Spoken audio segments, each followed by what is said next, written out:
इसमें क्या आज पढ़ेंगे भाई, क्या पढ़ना है भाई, आयनिक के उपयोग। उपयोग में पहला कौन सा पढ़ा आपने, क्रियाशीलता ज्ञात करने में, यानी कि आई की इन्वर्सली प्रोपोर्शनल टू 1 अपॉन क्रियाशीलता, यानी कि यदि आई की कम होगा तो क्रियाशीलता बढ़ेगी। क्यों? यदि आई की कम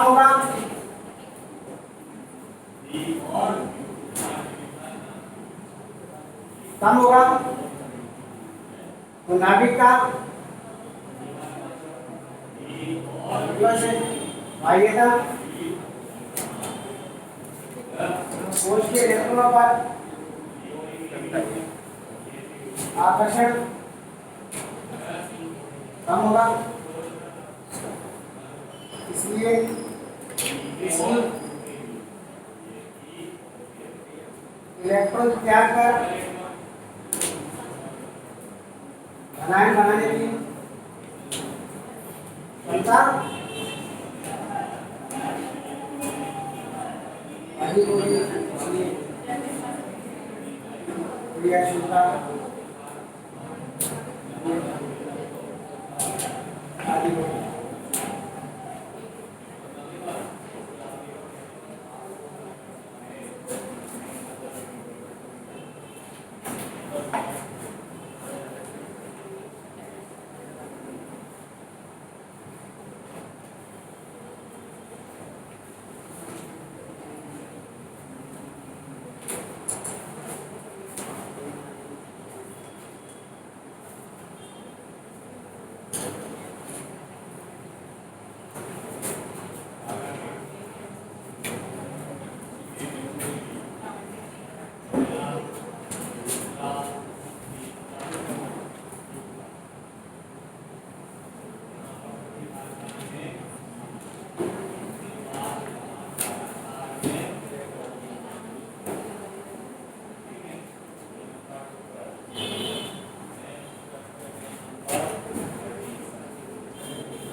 क्या भाई,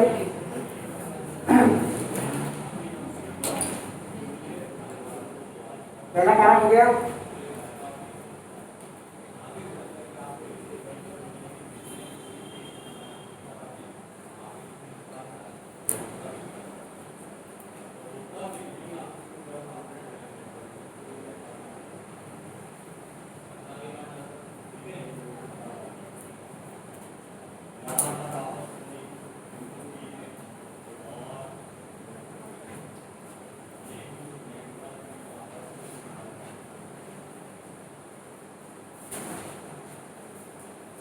क्या, दूसरा कारक जो है आई की इन्वर्सली प्रोपोर्शनल टू धातु गुण, मतलब समझे, धातु धातु क्या होते हैं, जो इलेक्ट्रॉन को त्याग कर धनायन बनाते हैं, और इलेक्ट्रॉनों को त्यागेगा जिनका आईपी कम होगा। तो जिनका आईपी कम होगा वो इलेक्ट्रॉन को आसानी से क्या कर देंगे, और जो इलेक्ट्रॉन त्याग देंगे वो प्रबल धातु गुणों को प्रदर्शित करेंगे। यदि निकल से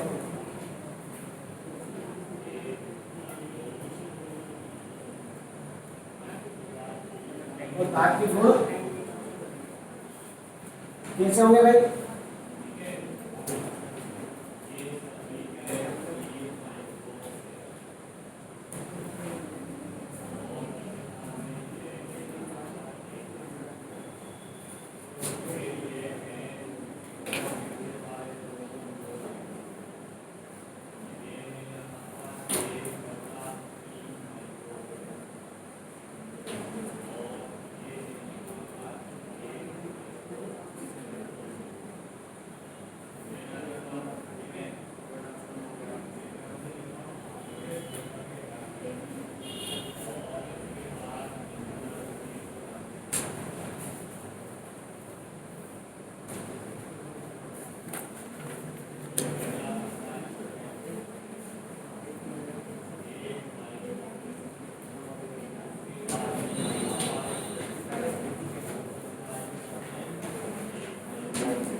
क्योंकि आईपी और सी प्रोपोर्शनल टू 1 धात्विक गुण।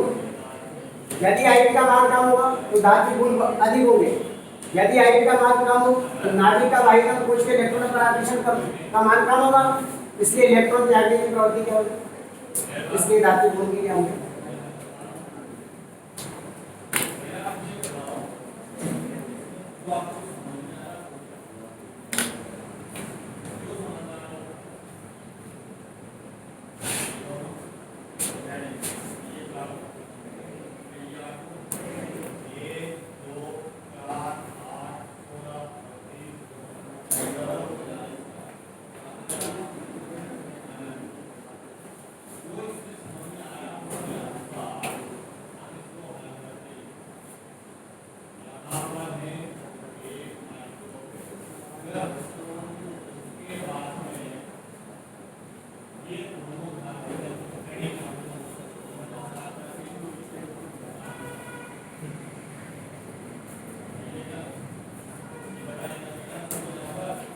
तीसरा देखो, अब त्यागी क्या होते हैं, जो इलेक्ट्रॉन को त्यागते हैं, तो जिसके आईपी का मान अधिक होगा वो इलेक्ट्रॉन आसानी से त्यागेगा, इसलिए प्रबल अपचायक देखो गलत कौन सा बेटा, अपचायक सामर्थ्य का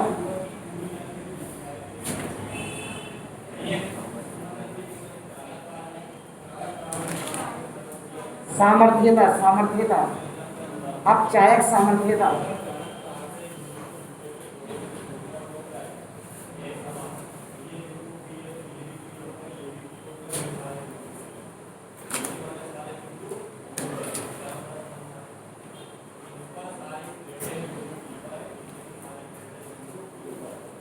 अपचायक सामर्थ्यता।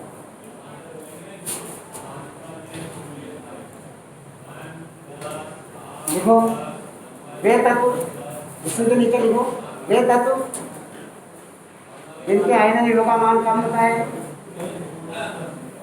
वे तत्व जिनके आयनन निभव का मान कम होता है,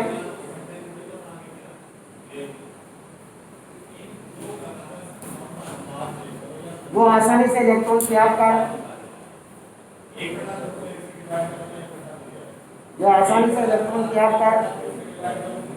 ऑक्सीकृत हो जाते हैं, आसानी से इलेक्ट्रॉन त्याग कर ऑक्सीकृत हो जाते हैं।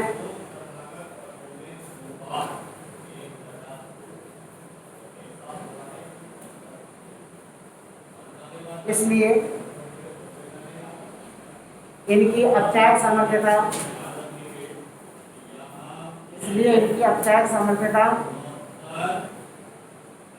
अधिक होगी।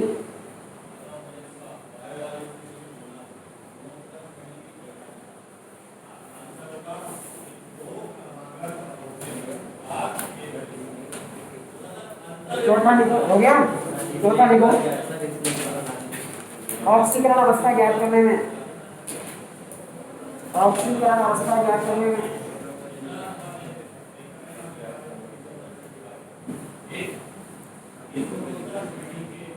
ऑक्सीकरण अवस्था ज्ञात करने में इसमें 2 पॉइंट लिखेंगे, ए और बी। जैसे मैंने लिखा था क्षार धातु में इनकी ऑक्सीकरण अवस्था +1 क्षार धातु की और क्षारीय मृदा धातु की +2 होती है, वो क्यों होती है आज समझ में आएगा। तो देखो याद रखना, वहां लिखा था पहले यदि 2 क्रमागत तत्वों के आयनन निभव के मानों में 16 इलेक्ट्रॉन वोल्ट या उससे अधिक का अंतर हो तो ऐसे तत्वों की निम्न ऑक्सीकरण अवस्था यानी कि +1 स्थायी होगी, जैसे क्षार धातु की। और इसमें लिखा था 11 इलेक्ट्रॉन वोल्ट या उससे कम का हो तो +2 स्थायी होती है, ये लिखवाया ना, उसका कारण आज समझ में आया। पहले लिख लो, लेंगे तो यदि एक डाल के यदि किसी तत्व के 2 क्रमागत तत्वों के आयनन निभव में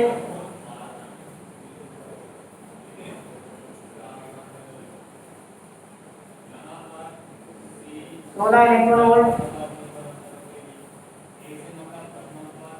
या इससे अधिक का अंतर हो 16 इलेक्ट्रॉन वोल्ट या उससे अधिक का अंतर हो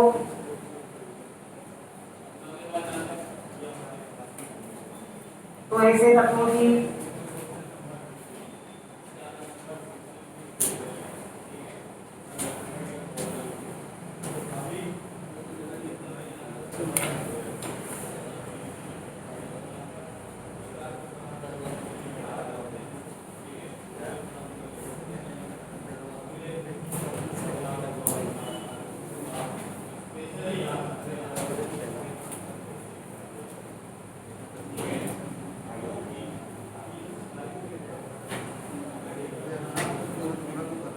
ऐसे तत्वों की निम्न ऑक्सीजन अवस्था +1 निम्न ऑक्सीजन अवस्था +1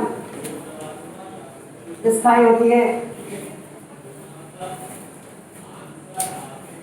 +1 स्थायी होती है। जैसे वर्ग संख्या 1 के तत्व जैसे वर्ग संख्या किसके तत्व भाई इधर देखना वर्ग संख्या 1 के जितने भी तत्व हैं बोर्ड पे देखो सबके बाइकम कोश का विन्यास है होता है। जैसे सोडियम में 1s2 2s2 3s1 तो इसके पहले इलेक्ट्रॉन को त्यागने में क्योंकि एक स्थायी विन्यास को प्राप्त कर ही नहीं रहा है इसलिए आसानी से अपने बाइकम कोश के एक इलेक्ट्रॉन को त्याग दें और 5.1 इलेक्ट्रॉन वोल्ट की जरूरत पड़ेगी जब हम इससे दूसरा इलेक्ट्रॉन त्यागेंगे। अब ये दूसरा इलेक्ट्रॉन त्यागने में क्या होगी भाई अधिक ऊर्जा की क्यों होगी अधिक ऊर्जा की ये बता दो बस मुझे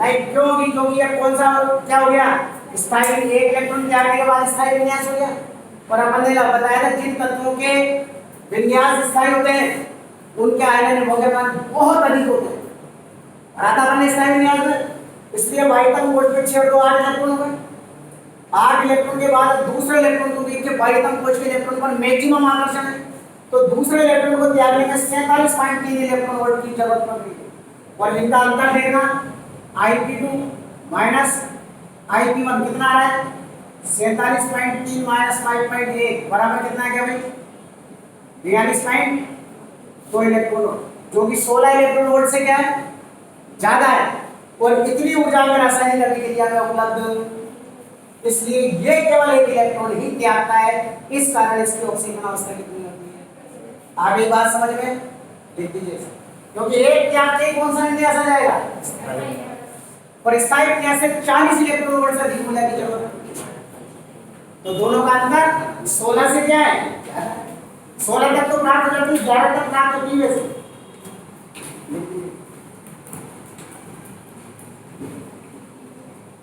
हाँ लिखे था जैसे सभी क्षार धातु उदाहरण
ये वाला लिखिए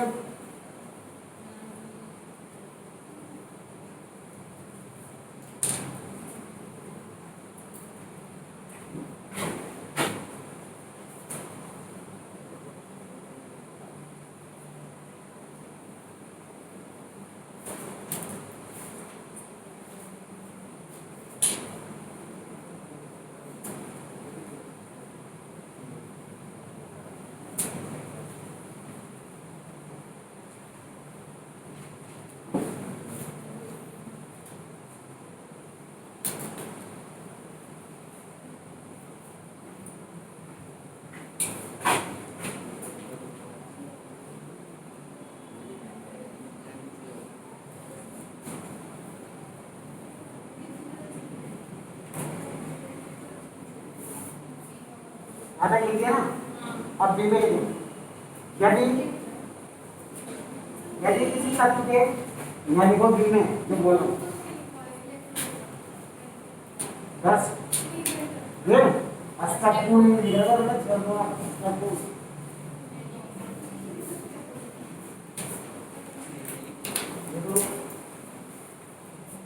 यदि किसी तत्व के दो क्रमागत आयनन विभव के मानों में, यदि किसी तत्व के दो क्रमागत आयनन विभव के मानों में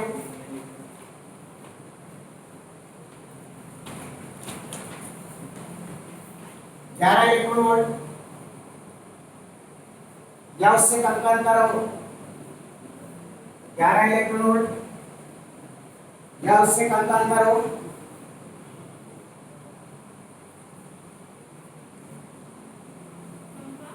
अंतर हो 11 इलेक्ट्रॉन वोल्ट या उससे कम का अंतर हो, तो ऐसे तत्वों की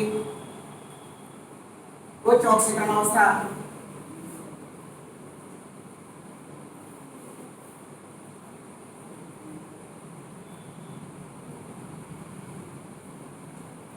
+2 स्थायी होती है। उच्च ऑक्सीकरण अवस्था +2 स्थायी होती है। जैसे सभी क्षारीय मृदा धातुएं, सभी क्षारीय मृदा धातुएं +2 ऑक्सीकरण अवस्था को, +2 ऑक्सीकरण अवस्था को प्रदर्शित करती हैं।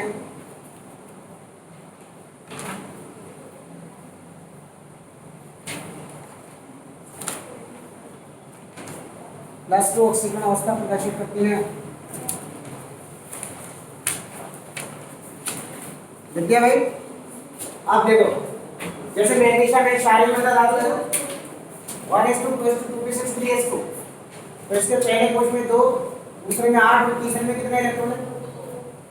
ये एक इलेक्ट्रॉन त्याग देगा तो क्या स्थायी अवस्था को प्राप्त कर लेगा? क्या नहीं करेगा ना, तो 7.4 इलेक्ट्रॉन होगा। अभी भी एक इलेक्ट्रॉन, ये भी आसानी से त्याग देगा, लेकिन इसकी अपेक्षा अधिक ऊर्जा।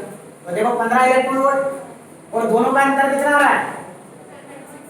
7 और हमें 11 इलेक्ट्रॉन वोल्ट तक की ऊर्जा जो है वो इस रासायनिक अभिक्रिया में प्राप्त हो जाती है। इसलिए इसके बाध्यता कोश के दोनों इलेक्ट्रॉन क्या करता है? त्याग देता है और Mg+2 आयन में बदल जाता है। इसलिए इसकी ऑक्सीजन अवस्था कितनी होगी?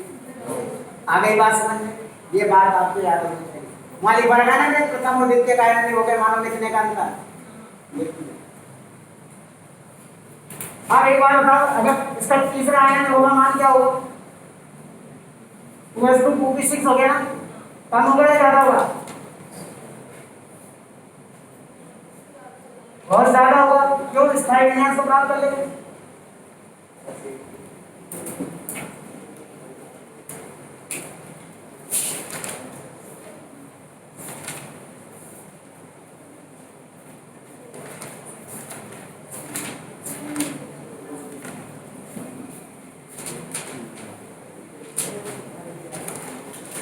देखो लिख दो, हाइड्रोक्साइडों की अम्लीय व क्षारीय प्रवृत्ति ज्ञात करने में ये लिख दिया क्या? तो लिखो जी।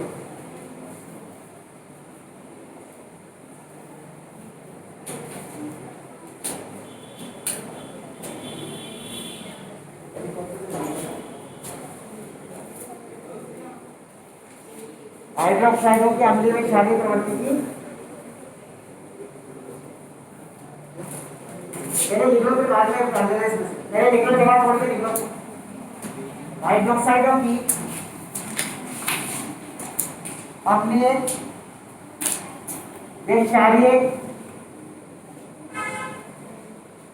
प्रकृति की व्याख्या करने में, व्याख्या करने में हाँ,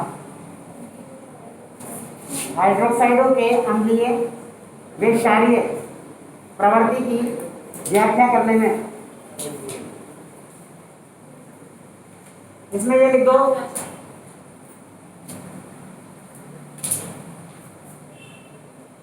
यदि किसी तत्व के हाइड्रोक्साइड में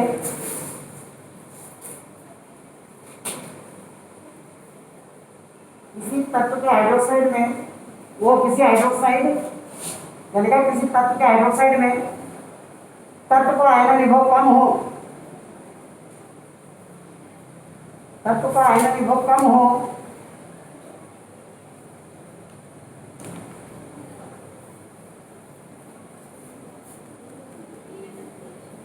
तो उसकी क्षारीय प्रवृत्ति अधिक होगी। उसकी क्षारीय प्रवृत्ति क्या हो गई? अधिक होगी।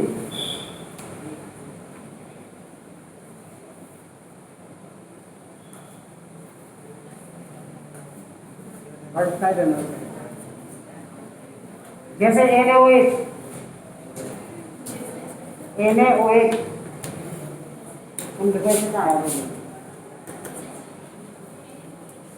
NaOH sodium hydroxide